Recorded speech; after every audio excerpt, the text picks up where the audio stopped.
Oh, cuánto anhelamos que Dios nos hable hoy por su palabra. Yo les pido, por favor, que vayan conmigo a la carta de Pablo a los Romanos. Romanos capítulo 3. Vamos a leer los versículos 21 al 26.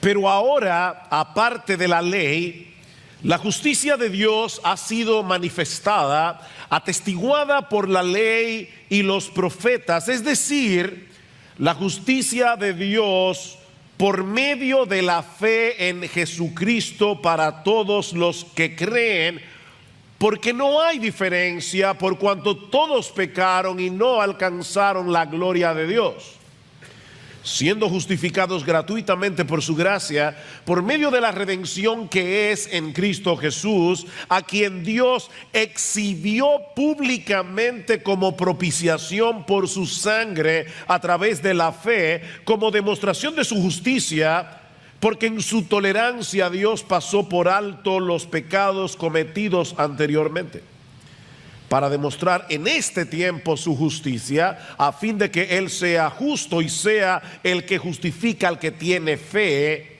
en Jesús. Seguramente muchos de ustedes han escuchado alguna vez esta frase: te tengo una mala noticia y una buena, ¿cuál quieres primero? Y usualmente nosotros preferimos la buena delante. De hecho, en muchos casos ese debe ser el orden necesariamente, porque la buena noticia depende de la mala. Y eso es precisamente lo que nosotros encontramos en la carta de Pablo a los Romanos, que comenzamos a estudiar hace ya varias semanas atrás. El tema de esta carta es el Evangelio y sus implicaciones. Pero el Evangelio es una buena noticia que no tiene ningún sentido a menos que conozcamos la mala noticia que la precede. Y eso es lo que Pablo hace a partir del versículo 18 del capítulo 1 hasta el capítulo 3, versículo 20, presentarnos un diagnóstico de la condición espiritual de la raza humana en la presencia de Dios. Y como hemos visto ya en todas estas semanas, el cuadro que Pablo nos presenta en este pasaje no es agradable en ningún sentido. Actuando como un fiscal general de la humanidad, Pablo demuestra que toda la raza humana ha sido declarada culpable en el tribunal de Dios. Hasta que llegamos al capítulo 3, en el versículo 9, y Pablo resume su caso diciendo entonces que, capítulo 3, versículo 9, ¿somos nosotros los judíos mejores que ellos, los gentiles? De ninguna manera, porque ya hemos denunciado que tanto judíos como gentiles están todos bajo pecado. Como está escrito, no hay justo ni aún uno, no hay quien entienda, no hay quien busque a Dios. Todos se han desviado, a una se hicieron inútiles, no hay quien haga lo bueno, no hay ni siquiera uno. Es evidente que Pablo está tratando de destruir hasta el más mínimo vestigio de autojusticia que pueda haber en nosotros antes de presentarnos el Evangelio. Porque de lo contrario no vamos a poder entender ni vamos a poder aceptar lo que el Evangelio nos ofrece de pura gracia. Permítame explicar este concepto usando una ilustración del mundo laboral. Cuando tú estás buscando trabajo, seguramente vas a incluir en tu currículum todo aquello que haga pensar a tu empleador que debería darte el empleo. Tú vas a detallar allí tus experiencias previas de trabajo, vas a incluir las habilidades que supuestamente tienes para el puesto. Yo estoy casi seguro que tú no vas a poner allí ninguna cosa que te descalifique. Yo robé en el trabajo anterior, pero no fue mucho. No, nadie pone eso en su currículum. Tú vas a presentar la mejor cara de ti mismo. Bueno, el problema que Pablo nos muestra en esta porción de Romanos que ya concluimos hace unas semanas atrás, es que nuestro verdadero currículum, no el que tú tienes en tu imaginación, sino tu verdadero currículum, el que Dios conoce hasta el más mínimo detalle, no es de ninguna ayuda para que Él te acepte en tu presencia. Todo lo contrario.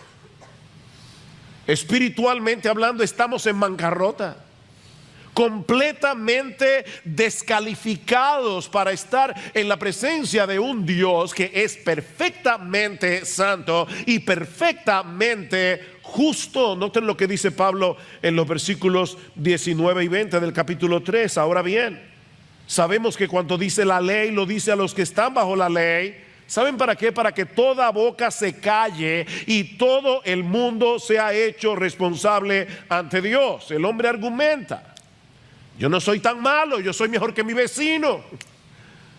Hay asesinos que deberían ser condenados, pero no yo. Y Pablo dice, ahí está la ley para callar todo tipo de argumentos. No hay argumentos. Hasta que la boca no se cierra, no puede haber salvación.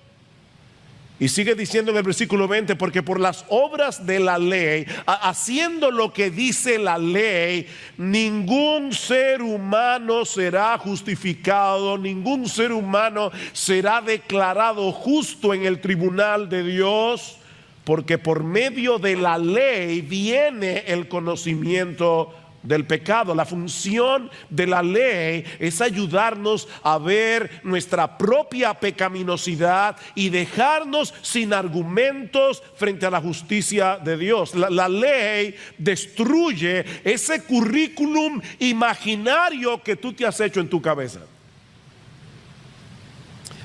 Pero entonces llegamos al versículo 21 del capítulo 3. Y el panorama cambia radicalmente. Es como estar metido en un túnel largo y oscuro y ver de repente la luz más brillante, más extraordinaria que alguna vez tú hayas podido ver. Versículo 21. Pero ahora, esos benditos pero de la Biblia. Para que toda boca se calle, todos estamos bajo pecado, somos culpables, pero ahora, y ese pero lo cambia todo. Lo que Pablo va a decir en los versículos 21 al 26 es la noticia más extraordinaria, es la noticia más asombrosa que alguna vez haya sido proclamado por boca humana.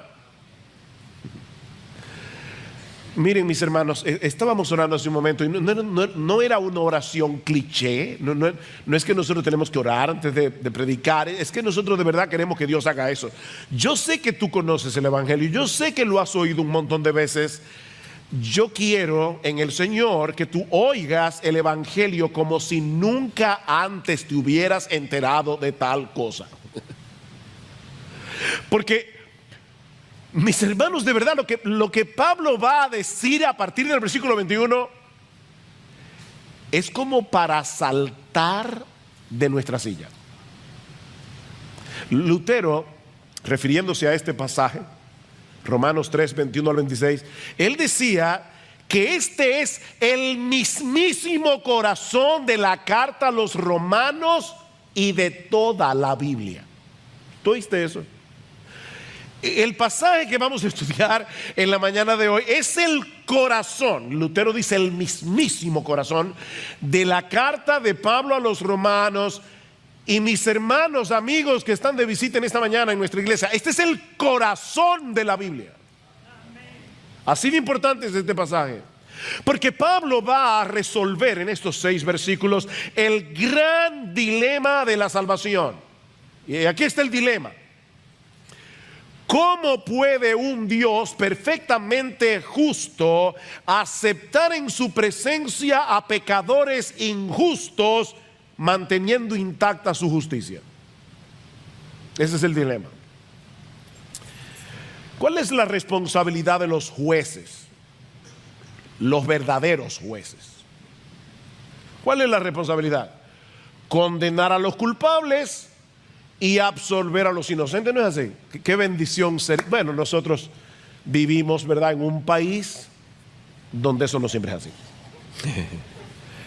Qué bendición sería vivir en un país así, que solamente a los culpables los condenaran, y de verdad los condenaran, y a los inocentes los absolvieran.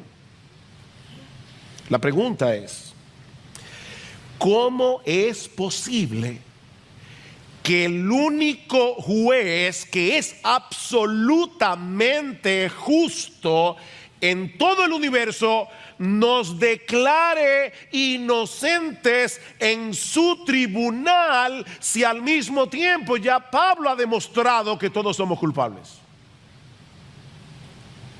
¿Cómo Dios hace eso? Bueno, aquí está la respuesta, y Pablo ahora obviamente la va a ampliar. No es que el mensaje se acabó, yo no he entrado en el texto todavía, pero esta es la respuesta. Déjame resumírtela antes de empezar. La única manera en que Dios podía salvarnos, aceptarnos en su presencia, es que Él mismo nos provea la justicia que su justicia demanda. Si es redundante, yo lo sé. Perdónenme aquí los gramáticos, pero voy a repetirlo otra vez. La única manera es que Él nos provea la justicia que su justicia demanda. Porque para estar en la presencia de Dios hay que ser tan justos como Él. Ese es el problema. Él es perfecto en santidad. Él es perfecto en justicia. ¿Y cómo Dios hace eso? Bueno, hay 5 cosas aquí en el pasaje, voy a verlas rápidamente. En primer lugar, Pablo nos dice en nuestro texto que Dios ha hecho un despliegue de su justicia en el Evangelio, la cual es ofrecida aparte de la ley.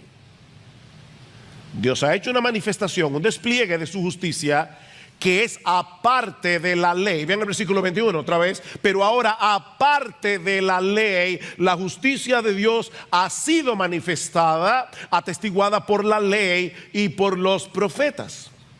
En medio del panorama tan oscuro que Pablo nos acaba de presentar de la condición humana, y habiendo ya declarado, como vimos, que en el mundo no hay justo, una sola persona que sea justa, ahora Pablo nos dice que Dios ha decidido hacer un despliegue de su justicia al darnos esa justicia aparte de la ley. Aparte de la ley. ¿Qué hace la ley en el Antiguo Testamento? Bueno, la ley contenía mandamientos, contenía rituales, contenía ceremonias, pero Pablo está diciendo que la justicia que Dios ha manifestado en el Evangelio no tiene nada que ver con ninguna de esas cosas. No tiene que ver con ceremonias, no tiene que ver con rituales, no tiene que ver con lo que tú hagas o dejes de hacer. Eso es lo que Pablo está diciendo, es esa parte de la ley. Aparte de la ley. Porque si dependiera de nuestra obediencia a la ley, no habría esperanza de salvación para nadie. Porque nunca ha habido y nunca lo habrá una sola persona en el mundo que pueda obedecer esa ley de la cuna hasta la tumba. Y eso es lo que la ley exige. Dice en Santiago que el que comete un pecado, una sola infracción de la ley, ya violó toda la ley, porque la ley es como una cadena. Si tú rompes un eslabón, no solamente rompiste un eslabón, dañaste la cadena. Ese es el problema. Ahora, no es que la ley sea defectuosa, por si acaso. No, la ley es perfecta, la ley es buena. El problema está en nosotros, que no podemos guardar la ley. Alguien ha dicho, la ley es un buen capitán, pero nuestra carne, nuestra naturaleza pecaminosa es un mal soldado. La ley es un buen capitán, nuestra carne es un mal soldado. Es por eso que desde el principio de la redención Dios había establecido claramente que la salvación jamás podría ser obtenida por el esfuerzo humano. Iba a ser aparte de la ley. Fíjense cómo Pablo dice en el versículo 21 una vez más: ahora, aparte de la ley, la justicia de Dios ha sido manifestada, atestiguada por la misma ley y por los profetas. La misma ley decía: yo no te puedo salvar. La misma ley y los profetas del Antiguo Testamento de antemano decían: no procures salvarte guardando la ley, no vas a poder. Necesitas la justicia que viene de Dios. Así que no hay una forma de salvación en el Antiguo Testamento y una forma de salvación en el Nuevo Testamento. Es el mismo Dios y es el mismo Evangelio. El mismo Dios y el mismo Evangelio. Vean cómo Pablo comienza su carta a los romanos. Romanos capítulo 1 versículo 1: Pablo, siervo de Cristo Jesús, llamado a ser apóstol, apartado para el evangelio de Dios, que él ya había prometido por medio de sus profetas en las santas escrituras. ¿De qué hablaba el Antiguo Testamento? Del evangelio que se iba a manifestar plenamente en el Nuevo. No son dos formas de salvación, es una sola.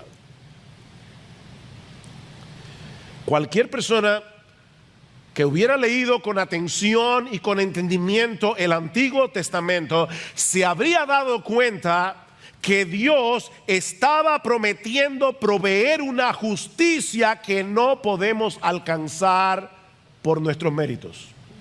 Y más adelante vamos a llegar al capítulo 4 de Romanos y vamos a ver el ejemplo de Abraham. ¿Y qué dice Pablo? ¿Cómo fue justificado Abraham? ¿Cómo fue declarado justo Abraham? ¿Fue por su fe? ¿Fue por sus obras? No, dice Pablo, fue por la fe. Abraham creyó y su fe le fue contada por justicia. Un ejemplo sorprendente de cómo el Antiguo Testamento mostraba esto está en el Salmo 31 versículo 1. Este salmo dice, escuchen estas palabras que parecen contradictorias: en ti, oh Señor, me refugio. Hasta aquí todo va bien. Jamás sea yo avergonzado. Ay, así, amén, Señor. Líbrame en tu justicia. No, espérate. Yo podría entender: líbrame en tu misericordia, porque la justicia de Dios debería condenarnos, no salvarnos. Pero lo que el salmista le está pidiendo a Dios es que lo libre, que lo salve en su justicia. Él se está refugiando en ese Dios perfectamente justo, porque él sabe, el salmista sabía que de alguna manera Dios lo iba a librar en su justicia, que su justicia sería el instrumento que Dios iba a usar, no para condenarlo, sino para salvarlo. Y claro, David no sabía lo que tú y yo sabemos ahora, cómo fue que Dios hizo eso, pero él sabía que de alguna manera Dios en su justicia lo iba a salvar. Ahora, ¿cómo puede ser eso posible? Bueno, Pablo lo explica en el versículo 22 y eso nos lleva a nuestro segundo encabezado. Ya dijimos que esta justicia es aparte de la ley. Ahora Pablo da un paso más adelante y nos dice que esta justicia que Dios le provee al pecador se obtiene por medio de la fe en Jesucristo. Por medio de la fe en Jesucristo. Es decir, versículo 22, ahí está la explicación. La justicia de Dios, no la tuya ni la mía, porque esa no vale nada. La justicia de Dios por medio de la fe en Jesucristo para todos los que creen.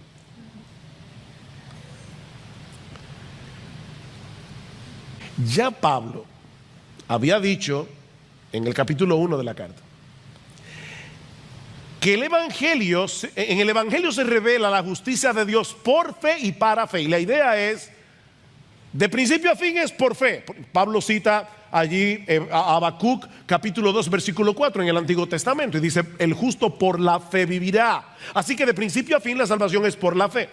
Pero ahora Pablo nos dice más específicamente que esa fe tiene un objeto muy particular. tiene que estar depositada en Jesucristo y en nadie más. Mucha gente está convencida de que la fe es importante.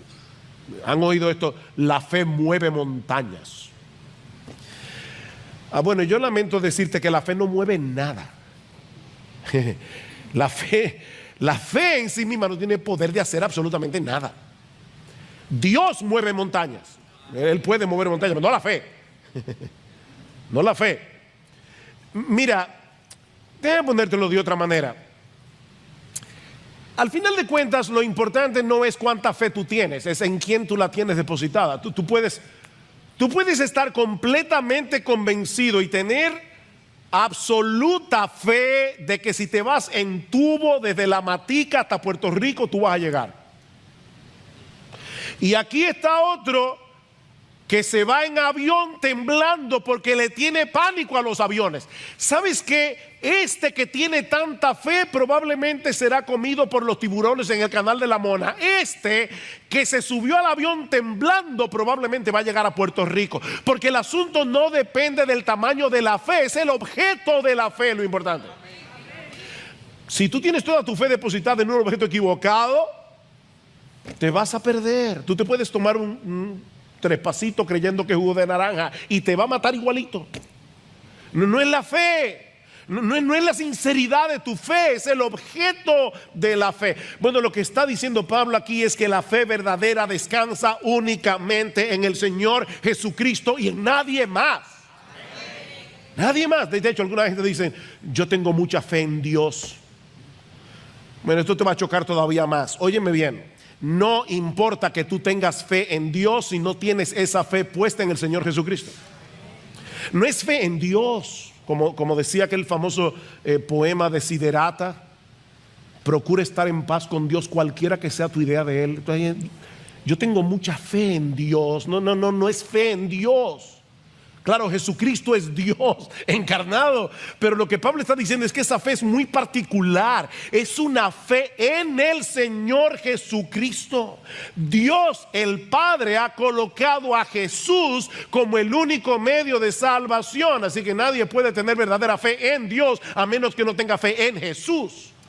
Por eso este mensaje se llama Solo en Jesús. Es solo en Jesús. La fe verdadera consiste en transferirle a Jesús toda la confianza que tú tienes puesta en otra cosa, en tu decencia, en tu moral, en tu religión, en tu iglesia, cualquier cosa. Es transferirle esa confianza únicamente a Jesús. Recuerda que Dios solo puede aceptar una justicia que sea igual a la suya para poder aceptarnos en su presencia, y esa justicia se encuentra únicamente en el Dios encarnado, nuestro Señor Jesucristo. Él es perfecto en justicia porque siempre obedeció toda la ley en toda su extensión. En otras palabras, nuestro precioso Señor, en cada microsegundo de su existencia, Él amó a Dios el Padre con todo su corazón, con toda su alma, con toda su mente, con todas sus fuerzas, y al prójimo como a sí mismo. Cada microsegundo de su existencia, ni tú ni yo podemos hacer eso.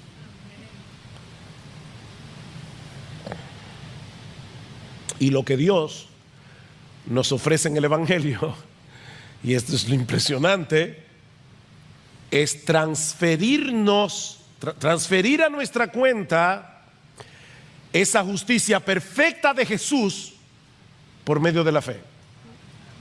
2 Corintios 5:21, el que no conoció pecado, por nosotros Dios lo hizo a él pecado, para que nosotros fuésemos hechos, escuchen esta frase, justicia de Dios en él. Justicia de Dios en él.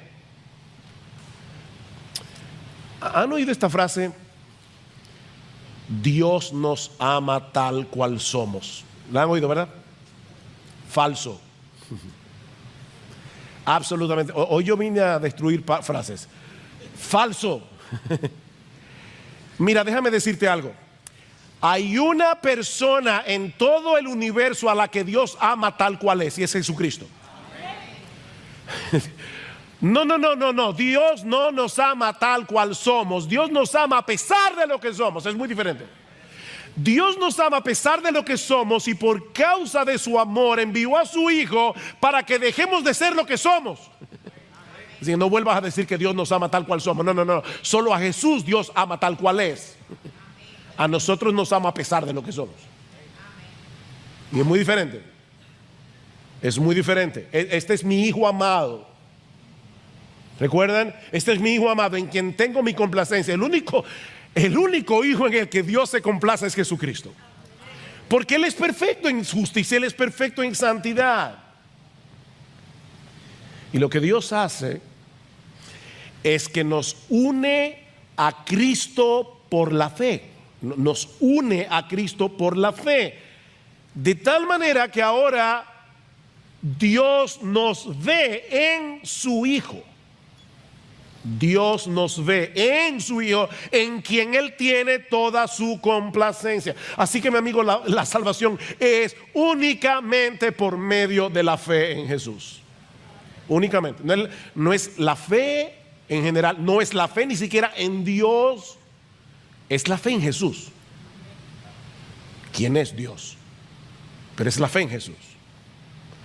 Ahora, luego Pablo añade una frase que de primera impresión parece redundante. Dice, para todos los que creen. Pero ya no dijo que era por la fe.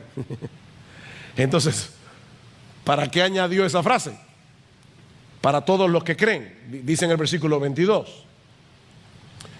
Bueno, eso nos lleva a nuestro tercer encabezado. Ya dijimos que esta justicia es aparte de la ley. Ya dijimos que esta justicia solo se obtiene por medio de la fe en Jesucristo. Y ahora Pablo va a decir que esta justicia está disponible para todo el mundo, porque todo el mundo la necesita. Eso es lo que Pablo quiere subrayar. No olviden que Pablo ha venido tratando en la carta el problema de los judíos, que se creían ser los únicos que tenían la salvación. Y ahora Pablo dice, no. Es decir, la justicia de Dios por medio de la fe en Jesucristo para todos los que creen, porque no hay distinción, por cuanto todos pecaron y no alcanzan la gloria de Dios. La razón por la que Pablo añade esta frase aquí es para hacernos ver que esa justicia que Dios nos ofrece en el Evangelio no es únicamente para los judíos, el pueblo escogido por Dios en el Antiguo Testamento. No es para las personas decentes y religiosas. No es para aquellos que están haciendo un esfuerzo para llegar a ser una mejor persona. No, es para todos los que creen. Para todos los que creen, sin distinción. Se trata de una oferta universal porque la necesidad es universal. Todo el mundo la necesita. Todos pecaron, todos. Sí, tú también. Y están destituidos de la gloria de Dios. ¿Y eso qué significa? Que todos nosotros fallamos en alcanzar el propósito para el que fuimos creados. Nosotros fuimos creados originalmente para reflejar la imagen de Dios y de ese modo darle gloria a Dios. Nosotros fuimos creados a imagen y semejanza de Dios para darle gloria a Dios. Pero el pecado desfiguró esa imagen. Y no solo eso, nos convirtió en ladrones de gloria. Nosotros somos ladrones de gloria. En vez de buscar que Dios sea reconocido, que Dios sea exaltado, no, nosotros queremos esa gloria para nosotros mismos. Nosotros queremos que esa gloria sea nuestra. Esa es la acusación de Pablo en Romanos capítulo 1, versículo 20, ¿recuerdan? Pablo dice que aunque los hombres conocen a Dios por medio de lo creado, es evidente que hay un Dios por medio de lo creado. No es evidente para todos los que están aquí que este edificio tiene un diseñador, un arquitecto, ¿Y por qué tú miras el universo y piensas que vino de la nada? No hay excusa para el hombre, dice Pablo, porque la evidencia de la existencia de Dios está allí, delante de todos.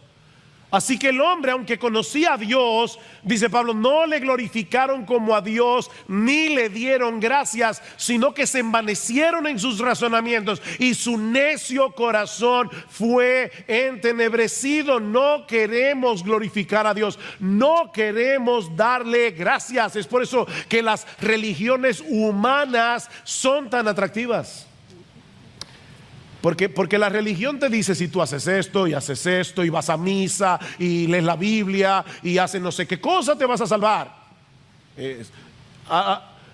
De alguna manera yo hice algo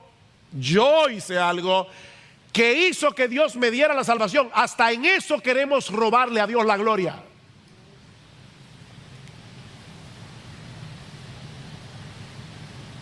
Esa es la gran tragedia de la raza humana. Hemos perdido de vista la razón de nuestra existencia: glorificar a Dios y gozar de Él por siempre. Para eso fuimos creados. Así que, mi amigo, no pienses ni por un momento que tú no necesitas la salvación que el Evangelio ofrece. No hay diferencia, dice Pablo. Alguien lo dijo en una forma más dramática de lo que yo puedo decirlo. Escucha esto: la prostituta, el mentiroso, el asesino están privados de esa gloria, y tú también. Tal vez, dice este autor, tal vez ellos están en el fondo de una mina y tú en la cima de los Alpes, pero estás tan lejos como ellos de poder tocar las estrellas. ¿Ves el punto? Allá nosotros vemos a la prostituta, a los asesinos, a los narcotraficantes. Tú te ves en la cresta de los Alpes. Sí, si te comparas con la prostituta, parece que estás alto. Pero si te comparas con las estrellas, estás en el mismo punto.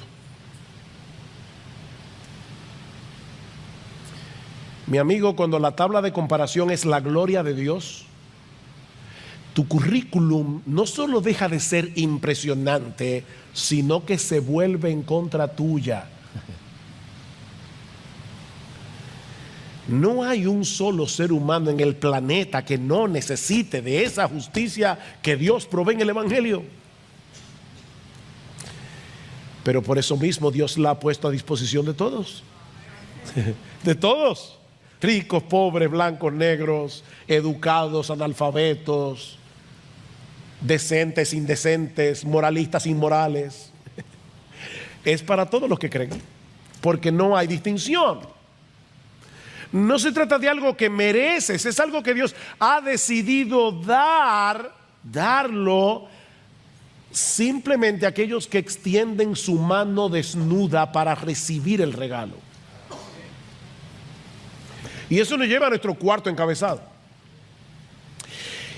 Y es que esta justicia, dice Pablo, emana únicamente de la buena disposición de Dios. Vean el versículo 24: siendo justificados gratuitamente por su gracia. No tiene nada que ver con algún mérito personal. Es algo que fluye enteramente de la gracia de Dios. Fuimos justificados gratuitamente por su gracia. Y otra vez, Pablo, ¿qué te pasa? Siendo redundante de nuevo. Si es por gracia, es gratuitamente, ¿no es así? Y si es gratuitamente, es por gracia. Pero Pablo quiso decirnos gratuitamente por gracia. Fuimos justificados. Recuerden que la palabra justificación es una palabra del tribunal. Es lo contrario a ser condenado. O sea, Pablo está diciendo, fuimos absueltos en el tribunal de Dios. Gratuitamente por gracia. Ok, estas dos frases, dos palabras gratuitamente, por gracia, apuntan hacia dos direcciones diferentes. La palabra gratuitamente es exactamente la misma palabra griega que aparece en Juan, en el Evangelio de Juan, capítulo 15, en el versículo 25, donde dice del Señor Jesucristo que Él fue odiado sin causa me aborrecieron. Aquí está la palabra. Gratuitamente es igual a sin causa. Pablo está enfatizando una vez más que la justificación no tuvo que ver con nada que tú hayas podido hacer. Nada, fue sin causa. De parte nuestra, sin causa. Óyeme bien, ni siquiera el hecho de haber creído. Porque muchos creyentes pueden convertir la fe en una obra. No, la fe es el único acto del hombre que no es una obra. La fe es el único acto del hombre que no es una obra. No veas tu propia fe como algo meritorio. Cuando nos predicaron el evangelio a Juan y a mí, él no creyó, pero yo creí. Obviamente. Yo creí. No, la fe no tiene ningún mérito. Oye lo que dice este autor. La fe simplemente es la actitud de venir a Dios con las manos vacías. ¿Ven? No hay mérito. Es decir, sí, Señor, lo admito, soy culpable, merezco el infierno, no tengo manera de ser aceptado delante de ti. Por eso estoy aquí desnudo, Señor, con mis manos abiertas, aceptando humildemente lo que tú me quieras dar. ¿Ven? Sigue diciendo este autor, cuando un niño le pide a su madre algo que necesita y confía en que ella se lo dará, su petición no tiene mérito alguno, es solo la manera en la que el niño recibe la generosidad de su madre.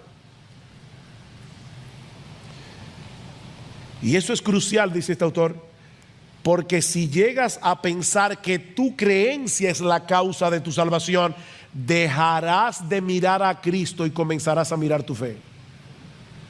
¿Ven? Y eso sí es un problema. Cuando dejes de mirar a Cristo y comiences a mirar tu fe, tú vas a fluctuar entre el orgullo y la inseguridad. Porque saben que nuestra fe es fluctuante, ¿no es así? O tú vives todo el tiempo con tu fe aquí arriba. Tú nunca dudas, tú nunca dices, Señor, ¿qué es lo que está pasando? O sea, tu fe es todo el tiempo como un roble. Levanta tu mano si tu fe es así. Siempre en victoria. Levanta tu mano. No es verdad. No es verdad. Así que si tú dejas de mirar a Jesús y te enfocas introspectivamente en tu fe, tú vas a tener problemas. Porque cuando tú tengas una fe bien fuerte, te vas a sentir orgulloso y vas a ver a ese hermano pobre en la iglesia que te dice, yo necesito consejo, estoy afligido, estoy abatido, y tú no tienes la fe que yo tengo, y te vas a sentir orgulloso. Pero en los momentos en que tú estés casi en el borde del infierno, te vas a sentir inseguro. Oh, gloria al Señor, la fe depende de Jesús. La fe depende de Él. Y solo de Él, nunca lo olvides. Fue sin causa, fue por medio de la fe, pero fue sin causa, no es un mérito. Y lo que movió a Dios a darnos ese regalo fue su gracia. Ven, gratuitamente por gracia. Gratuitamente por gracia. Solo su gracia. Y su gracia, por favor, no miren la gracia de Dios como algo que es aparte de Dios. Hay personas que tienen ese concepto como que Dios da su gracia, como si fuera algo aparte de Él. No. La gracia es una característica de Dios. Es la buena disposición que tiene Dios a darle a pecadores no lo que merecen, sino lo contrario a lo que merecen. Eso es gracia. Wow, hermanos, en serio, no es para saltar de la silla. ¿O es que yo no me estoy dando a entender? Puede ser. Nosotros somos tan débiles explicando las cosas. Para explicar un pasaje como este, Uno necesita demasiada capacidad y no la tenemos. Entonces hay que pedirle a Dios que en su Espíritu Santo vaya más allá de nuestras débiles palabras y te haga entender lo que pasó en la cruz. Es que fue increíble. Es creíble, es asombroso. Amén. Es gratuitamente, recuerda, sin causa. Gratuitamente es igual a sin causa. Es gratuitamente por gracia. Ahora, Pablo no ha resuelto el dilema todavía. No. Recuerden el dilema que planteamos al principio. ¿Cómo es posible que Dios haga eso? ¿Cómo es posible, como va a decir Pablo en el capítulo 4, que Dios justifica al impío? Va a decir, Dios justifica al impío. ¿Cómo es posible que el juez absolutamente justo del universo declare inocente a pecadores culpables y después los adopte como hijos? El dilema no ha sido resuelto. Y eso me lleva a mi último encabezado. Esta justicia depende enteramente de la obra redentora de Cristo en la cruz del Calvario. Dios no tuvo que rebajar su ley. Dios no tuvo que suavizar las demandas de su ley para poder perdonar nuestros pecados. ¿Saben qué fue lo que él hizo? Castigó nuestros pecados como merecía castigarlos, en la persona de Jesús. Versículo 24.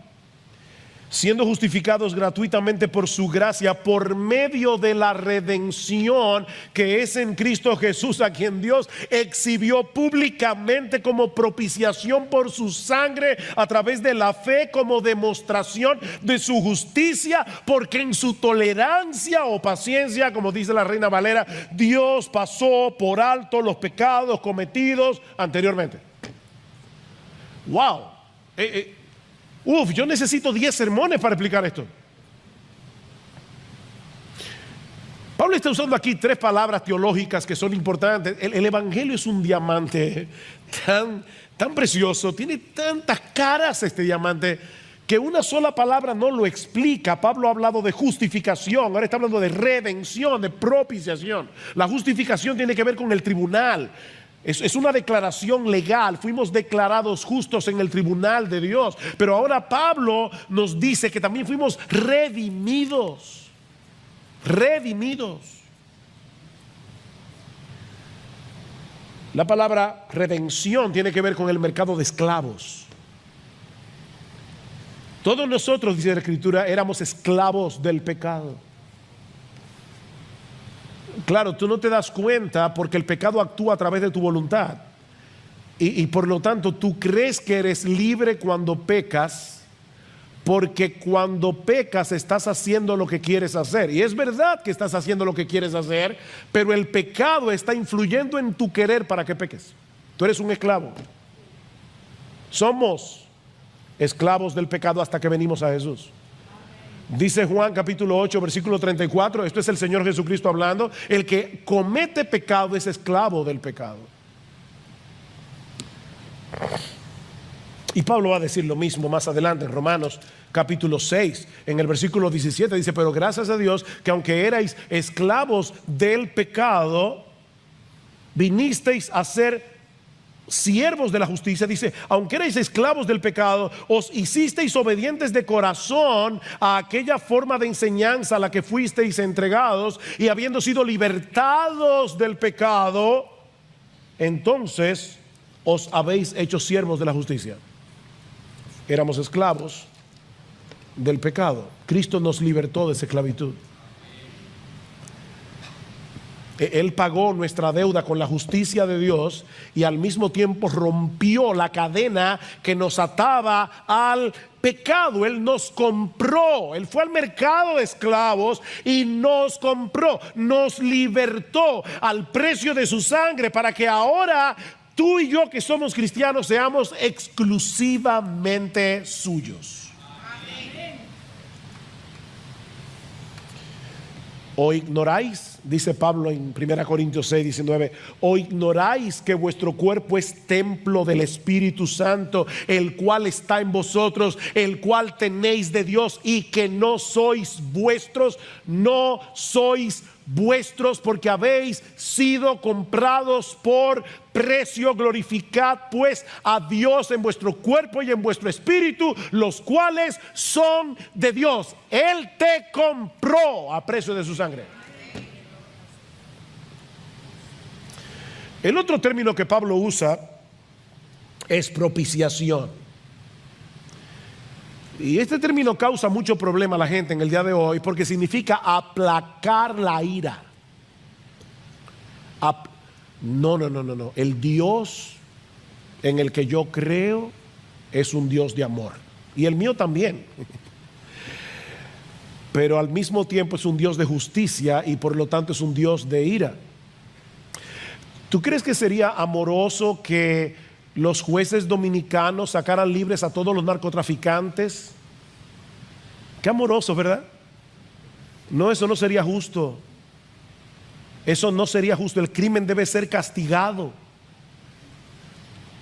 De hecho, lo hemos dicho un montón de veces. El que no ama tampoco tiene... El que no tiene ira, tampoco tiene amor. Es imposible tener amor sin ira. ¿Cómo tú me puedes decir a mí que tú amas a los niños y al mismo tiempo te es indiferente ver que hay personas que abusan de ellos? Eso debería indignarte. Es imposible tener amor sin ira. Amor sin ira es indiferencia. Eso no es amor. Y Dios, no es que Dios es un ser malhumorado, rabioso, de mal genio, que hay que andar de puntilla. No vaya a ser que un día le dé una rabia y decida borrarnos del mapa. No es de esa rabia ciega que estamos hablando aquí. La ira de Dios es el aborrecimiento justo e infinito que Él experimenta hacia el pecado y que lo mueve a castigar al pecador. Dios no puede dejar el pecado sin castigo, porque eso no sería justo. Y un Dios que no es justo ya no es Dios. Pero es aquí precisamente donde el Evangelio se torna de verdad impresionante. La Santísima Trinidad, Dios el Padre, Dios el Hijo, Dios el Espíritu Santo, en común acuerdo decidieron que Dios el Hijo, Dios, no olviden esa palabra, Dios el Hijo, tomara nuestro lugar en la cruz del Calvario para recibir sobre Él toda la ira de Dios que tú y yo merecíamos por nuestros pecados. Por eso alguien decía: la cruz es el lugar donde el juez entra en juicio. El juez se sienta en el banquillo de los acusados. Por el puro afecto de su voluntad, Dios decidió amar a los objetos de su ira y remover su ira de ellos, volcándola en su Hijo. Eso es lo que leíamos en Isaías 53. Todos nosotros nos descarriamos como ovejas, cada cual se apartó por su camino, mas Jehová cargó en él el pecado de todos nosotros. Él herido fue por nuestras rebeliones, molido por nuestros pecados. El castigo de nuestra paz fue sobre él y por su llaga fuimos nosotros curados. Oh, wow. El castigo de nuestra paz. ¿Qué frase? El castigo que tú y yo merecíamos, pero que ahora fue removido para que tengamos paz con Dios, cayó sobre él. Por su conocimiento justificará mi siervo justo a muchos y llevará las iniquidades de ellos. ¿Ven el punto? Wow, Isaías escribió eso 700 años antes del nacimiento de Jesús. Wow, qué evangelio. ¡Qué glorioso evangelio! Esto es impresionante, para usar la palabra de Rickson. ¡Wow! Ese es el corazón del evangelio. Óyeme, déjame decirte otra cosa. Yo te dije ya, no es fe solamente, no es fe en Dios general, es fe en Jesús. Bueno, ahora te voy a decir que tampoco es fe en Jesús en general. Porque una persona puede creer en Jesús como ese maestro que vino a darnos un ejemplo. Gloria y yo nos topamos con un señor en Miami y comenzamos a predicarle el evangelio y resultaba que era mormón. y yo le hice varias preguntas: ¿qué tú crees acerca de Jesús? Y dice, oh, wow, para mí Jesús es como lo máximo. Yo trato de vivir según el ejemplo de Jesús. Y yo le decía, el problema es que ni tú ni yo podemos seguir ese ejemplo. Entonces, oye bien, no es tener fe en Dios, ni siquiera es tener fe en Jesús en sentido general. No, mira el versículo 25 otra vez. A quien Dios exhibió públicamente como propiciación por su sangre a través de la fe. En otras palabras, es creer en ese Jesús que sustituyó al pecador en la cruz del Calvario. Esa es la fe. Es creer en Jesús como el Cordero que fue inmolado por nuestros pecados. Todos los sacrificios del Antiguo Testamento no eran más que una representación de ese sacrificio que el Señor Jesucristo iba a llevar a cabo en la cruz. Por eso es que Pablo dice al final del versículo 25 que Dios en su tolerancia pasó por alto los pecados cometidos anteriormente. ¿De qué está hablando Pablo aquí? Pablo lo que está diciendo es que la salvación de Abraham, de Moisés, de David, de José, de Daniel, de todos los creyentes del Antiguo Testamento fue porque Dios en su paciencia esperó el sacrificio de su Hijo para borrar sus pecados. La salvación de Moisés, de Abraham, de Daniel, de David no dependía de los animales sacrificados. Eso fue perdón a crédito. Perdón a crédito. Dios en su paciencia decidió perdonarlos porque Él sabía que esa tarjeta iba a ser pagada. No fueron los animales, dicen Hebreos. No. Los animales no pueden borrar pecados. Fue la sangre de Jesucristo. Y Dios en su paciencia esperó hasta que llegara su Hijo y fuera muerto en esa cruz. Y dice Pablo, y de esa manera Él hizo una sorprendente exhibición de su justicia. ¿Se dieron cuenta la veces que Pablo dice eso? Versículo 21, pero aparte de la ley, la justicia de Dios ha sido manifestada. Versículo 25, a quien Dios exhibió públicamente como propiciación por su sangre a través de la fe, como demostración de su justicia. Versículo 26, para demostrar en este tiempo su justicia. Pablo está diciendo, ¿tú quieres saber qué tan justo es Dios? Mira la cruz. Ahí está la demostración. Ahí están los fuegos artificiales de la justicia de Dios. El dilema resuelto. El dilema ya fue resuelto. El juez del universo no tuvo que poner de lado su justicia, no tuvo que diluir las demandas de su ley para perdonar a pecadores culpables. No, todos esos pecados fueron castigados en la persona de Jesús para que Él sea el justo. Dios sigue siendo justo y el que justifica al que tiene fe en Jesús.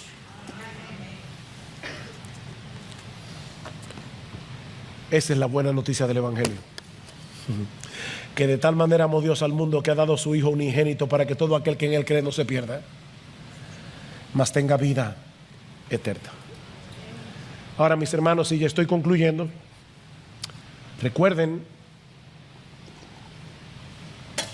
que la carta a los Romanos no es un tratado evangelístico escrito para evangelizar a los inconversos de Roma. Esta carta fue enviada a una iglesia a un grupo de cristianos. ¿Saben por qué? Porque la única manera en que tú y yo podemos crecer en gracia y dar frutos para la gloria de Dios es entendiendo cada vez mejor este evangelio. A donde Pablo va a llegar es a Romanos 12. Os ruego, hermanos, por las misericordias de Dios. ¿Cuáles misericordias? ¿Tú quieres más que esas? ¿Qué misericordia? Os ruego por las misericordias de Dios. Ahí que va a llegar Pablo. Que presentéis vuestros cuerpos en sacrificio vivo, santo, agradable a Dios, que es vuestro culto racional. No os conforméis a este siglo, sino dejaos ser transformados por medio de la renovación de vuestro entendimiento, para que comprobéis cuál es la voluntad de Dios, agradable, buena y perfecta.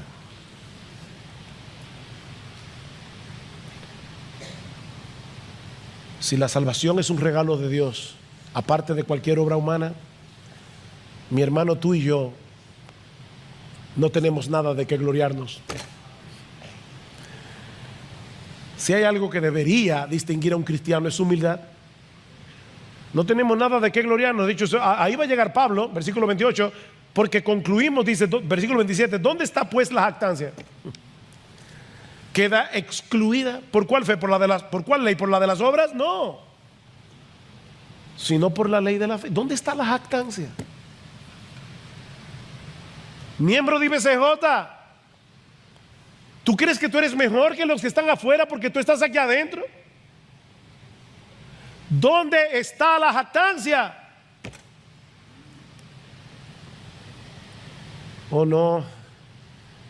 No tenemos nada de qué jactarnos, pero sí tenemos todas las razones del mundo para vivir en gratitud y para vivir en adoración a aquel que murió por nosotros en esa cruz, aquel que nos salvó gratuitamente por gracia.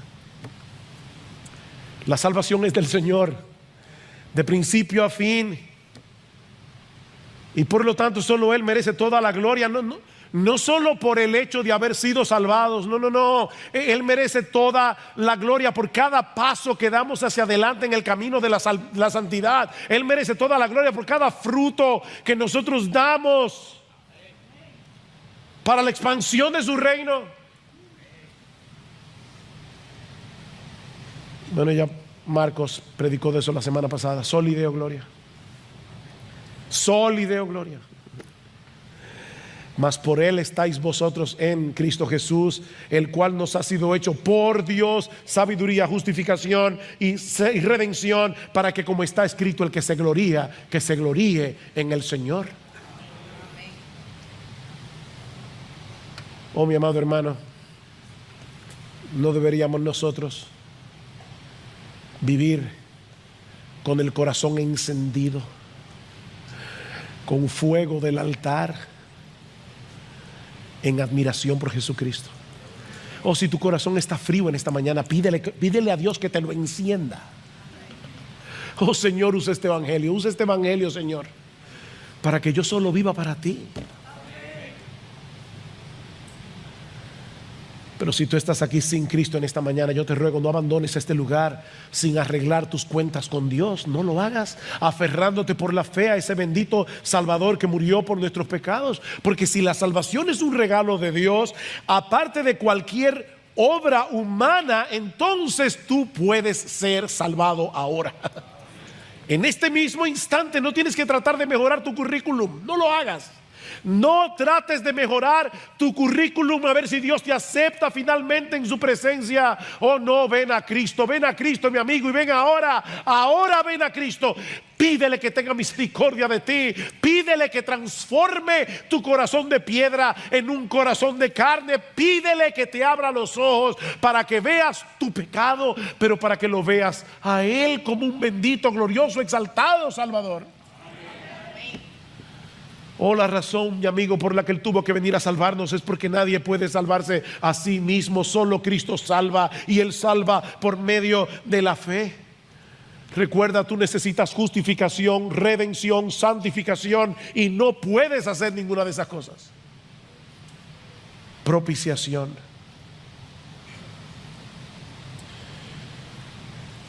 Aquí es donde las preposiciones son importantes. Es solo por gracia, es solo en Cristo y es solo por medio de la fe. Por gracia en Cristo, por medio de la fe. Oh, que el Señor bendiga su palabra hoy.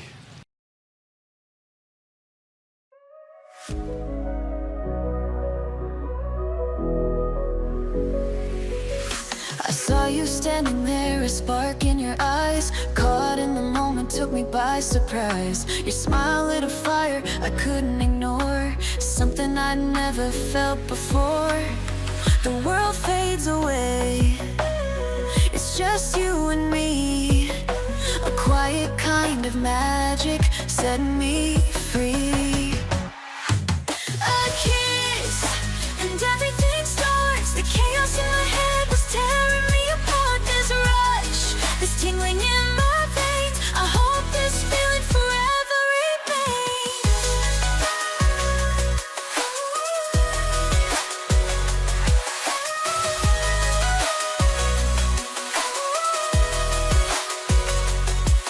Your touch is a melody, soft and sweet. A rhythm in my heart I can't repeat. Every glance, every word feels so real.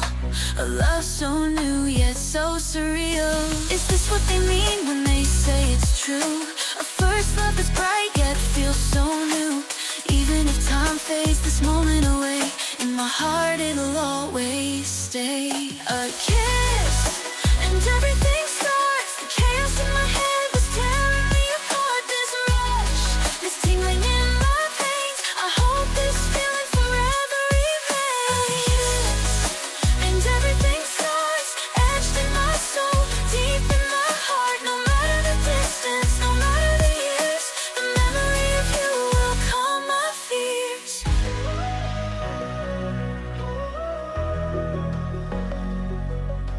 Time moves on, but I'm still holding tight to that fleeting moment that felt so right. Though life takes us down different roads,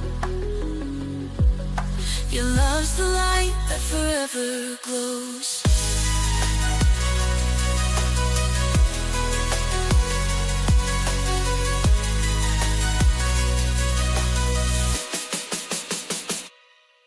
A kiss, and everything starts. The chaos in my head was tearing me apart. This rush, this tingling in my veins. I hope this feeling forever remains.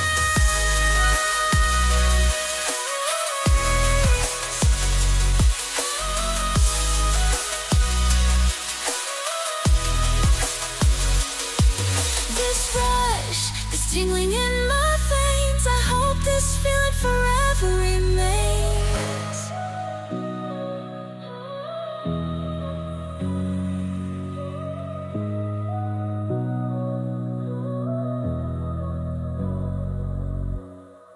A kiss and everything starts. The chaos in my head was tearing me apart.